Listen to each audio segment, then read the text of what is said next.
Mostrar para você aqui que a diabesidade é uma doença curável, só que não se cura com remédio, porque ela é uma doença nutricional. Ela é devida à nossa nutrição. Nos últimos 20 mil anos, os cientistas detectaram que não houve nenhuma mudança no nosso genoma, no nosso DNA, mas houve uma grande mudança na alimentação. E, com isso, advém uma série de doenças. Uma delas sendo a diabesidade, a obesidade mais o diabetes. O Brasil é que nós estamos parados. Nós ainda não nos demos conta, não estamos percebendo que o sistema nutricional nos ensinado nos últimos 40, 50 anos está nos levando à doença. E isso precisa ser reestruturado. Então, essa aula aqui, ela vai mais ou menos na contramão do que você está acostumado a escutar. Porque a alimentação que é indicada aí não está funcionando.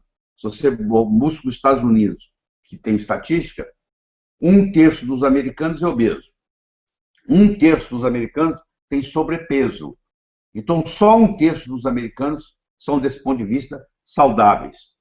25% das pessoas americanas entre 65 e 74 anos são diabéticos. 25% dos adolescentes americanos obesos são diabéticos. Então, o que está acontecendo? O que está acontecendo é que, com a alimentação errada que nós temos, isso criou um problema, e esse problema está cada vez mais volumoso, e a esperança errada é de que isso vai poder resolver com remédio. Porque você que é diabético, você está na expectativa de que o desenvolvimento científico, médico, vai trazer um remédio que você vai tomar uma pílula e está resolvido o seu problema. E não é assim. Por outro lado, você que é diabético, se você cair a ficha para você, se você tiver a percepção de que é um problema nutricional e você mudar a sua nutrição, você cura o seu diabetes.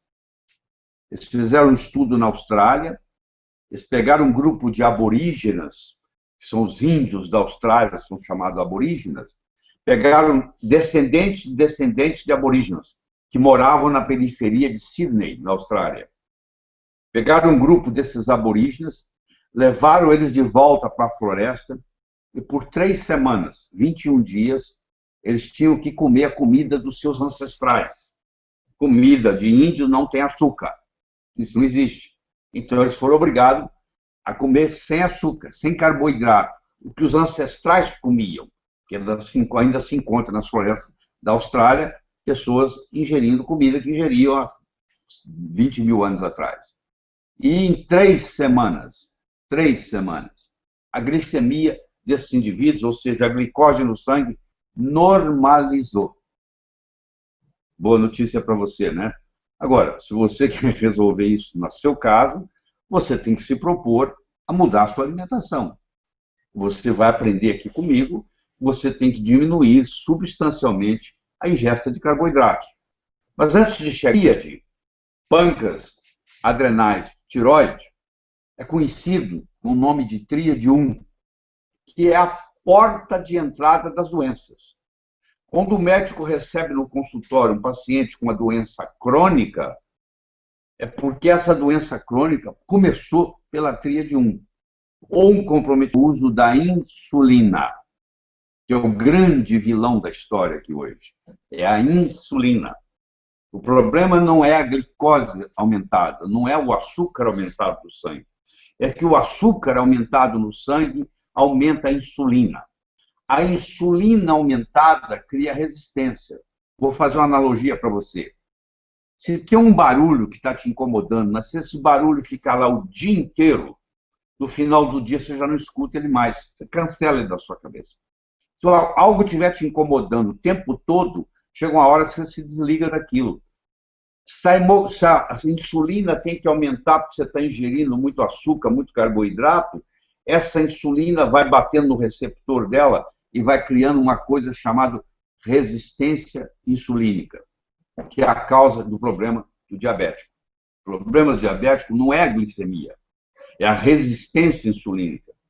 Hoje tem 5 estudos importantes no mundo mostrando que quando você normaliza a glicose no sangue, a glicose que você fica medindo no dedo, você normalizá-la, nos 5 estudos grandes, a normalização da glicose, os pacientes morreram mais quando normalizaram a glicose, comparado com aqueles que não normalizavam. Porque o segredo não é baixar a glicemia, o segredo é baixar a resistência insulínica. E para baixar a resistência insulínica, eu tenho que mudar a minha alimentação. Eu tenho que ir de uma dieta rica em carboidratos para uma dieta rica em gordura. Eu sei que quando eu falo essa palavra, você provavelmente pode pertencer a um grupo chamado, que eu chamo de gordurofobia. Você tem medo da gordura. Primeiro, porque erradamente você pensa que gordura aumenta colesterol. Primeiro, que colesterol não é gordura. Pá! Colesterol é um álcool.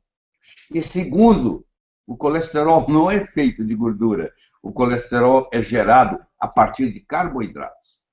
Tem nada a ver com gordura. Então, o pão que você come, a massa que você come, o doce que você come, além de aumentar a insulina, causar resistência insulínica, levar você a um quadro de pré-diabetes ou diabetes, ele também está aumentando o seu colesterol. Então, se você quiser baixar o seu colesterol, o que você tem que fazer é diminuir a quantidade de carboidrato que você está ingerindo. E quando você diminui a quantidade de carboidrato, você também emagrece e você também melhora o seu perfil glicêmico. Então, isso é muito importante você entender. Hoje, a insulina, você pode medir ela de manhã, o ideal ela está abaixo de 5, o normal, o ideal é de 2 a 5, apesar do exame de laboratório falar 23, o ideal ela está abaixo de 5. Quanto mais baixa ela tiver, até 2, é o ideal. Para baixo de 2 já não é ideal. Você deve conhecer pessoas extremamente magras, que comem o que querem e não engordam. Muitas dessas pessoas têm o contrário, elas têm deficiência de insulina. Elas nasceram geneticamente com um gene que diminui a produção de insulina. Então, elas têm insulina de menos. E quem tem insulina de menos não consegue engordar. Quem tem insulina de mais, engorda. Toda pessoa obesa tem níveis de insulina alta. A insulina de 8 horas, não é depois de 12. Muita gente faz o exame errado de sangue, porque a glicose e a insulina tem que ser medido com 8 horas de jejum. Se você mede com 12 horas de jejum, o resultado já não é válido, porque é claro que você vai passando mais tempo sem comer, a glicose vai baixando, e você pode pensar que a sua glicose está normal, e na realidade você ficou 12 horas sem comer. Então isso aí é uma glicemia de 12 horas, não é uma glicemia de 8 horas. E todos os parâmetros fornecidos pelo médico para você são de uma glicemia de 8 horas.